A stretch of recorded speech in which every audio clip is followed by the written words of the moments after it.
O Supremo, ao declarar o estado de coisas inconstitucional, o fez a partir de 3 eixos.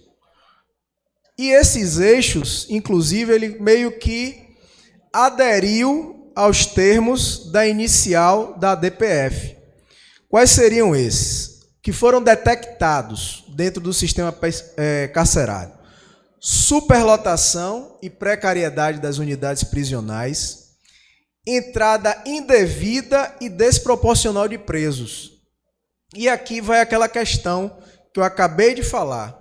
Quando o Supremo deu lá aquela liminar e sinalizou para que fosse absorvida dentro do ordenamento jurídico as audiências de custódia, o Supremo ali sinalizou para os juízes o seguinte: juízes, procurem sempre fixar medidas alternativas à prisão para vocês ainda não afogarem ainda mais o sistema. E aqui tem uma situação importante, avançando até um pouco dentro dos eixos do plano pena justa, que seria o seguinte, que os juízes precisam ter essa compreensão. A gente, dentro do sistema prisional, nós temos que mudar, do sistema criminal de um modo geral, mudar a mentalidade. Então, a semelhança do que acontece na saúde em relação à regulação, devemos ter também no sistema prisional a regulação de vagas. E nós devemos ter essa informação para aqueles atores que militam na área, ter conhecimento quais unidades têm vaga, para o juiz avaliar se aquela pessoa, e eu sou defensor público da área criminal há 18 anos, lido muito com isso, e digo a vocês que isso me choca, porque eu vejo muitas prisões ainda de pessoas e conversão de prisão preventiva de pessoas que são presas por furtar em supermercados, em que quando você avalia o histórico dessas pessoas, são pessoas que furtaram, seja por questão do vício das drogas, seja por questões de caráter alimentar, mas todas elas estão linkadas e vinculadas à questão da vulnerabilidade social. Aí é que a gente entra no contexto da decisão do Supremo. A decisão do Supremo é paradigmática e convida a sociedade para entender que nós não podemos ser fomentadores, vamos dizer assim, da desgraça do sistema prisional.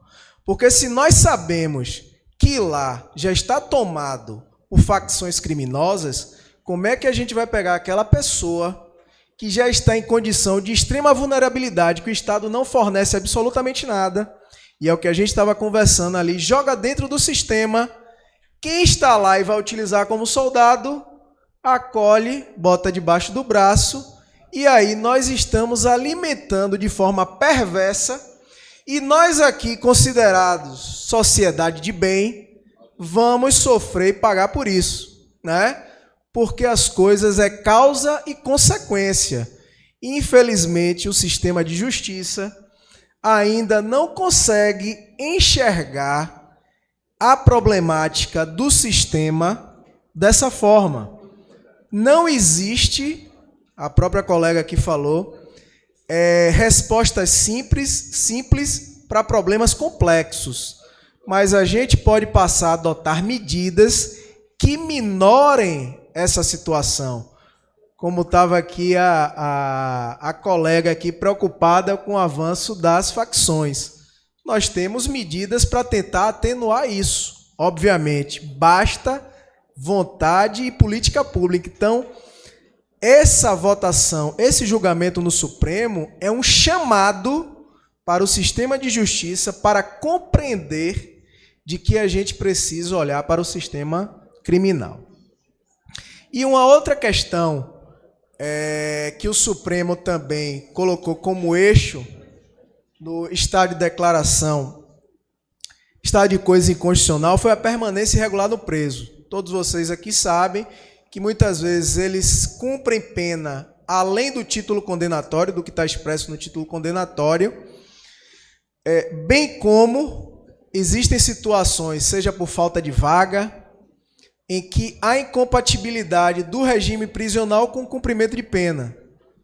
É muito comum e corriqueiro que aconteça de uma pessoa ser condenada no regime semiaberto, continuar numa situação de uma cadeia pública como preso provisório, atrasando o cumprimento da pena e ficando preso como se estivesse no regime fechado.